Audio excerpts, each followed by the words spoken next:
આ ગાડીમાં આગ કુદરતી નથી, તમારા દુશ્મન લગાવી છે.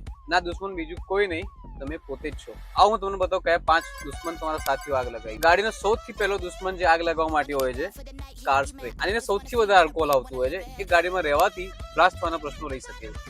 સેકન્ડ છે પાવર બેંક. અમુક લોકો ગાડીમાં પાવર બેંક કેરી જોડે કરતા હોય. પાવર બેંકની બી બ્લાસ્ટ થવાની સંભાવના ગરમીના કારણે રહેતી હોય છે. થર્ડ દુશ્મન હોય છે આ લાઇટર. આ લાઇટરની અંદર કેમિકલ હોય છે, જેથી બી ગરમીના કારણે હીટ બ્લાસ્ટ થવાના પ્રશ્નો રહી શકે. ચોથા નંબરનો દુશ્મન તો હું જાતે લઈને જ ફરું છું, આ ચશ્મા. આ ચશ્મા સનલાઇટ રિફ્લેક્શનથી લાઇટ સીધી ડેશબોર્ડ પર સીટ પર લાગી શકે, ગાય તમારી સળગી. પાંચમા નંબરનો દુશ્મન જે છે ભરેલી અથવા ખાલી પાણીની બોટલ.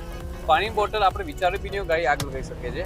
પાણી બોટલ સનલાઇટ રિફ્લેક્શનની પાણી આવે છે, એ સીધી સીટ કવર પર કોઈ બી જગ્યા જે છે એ ડેલિકેટ જગ્યા તરત આગ પકડી શકે છે.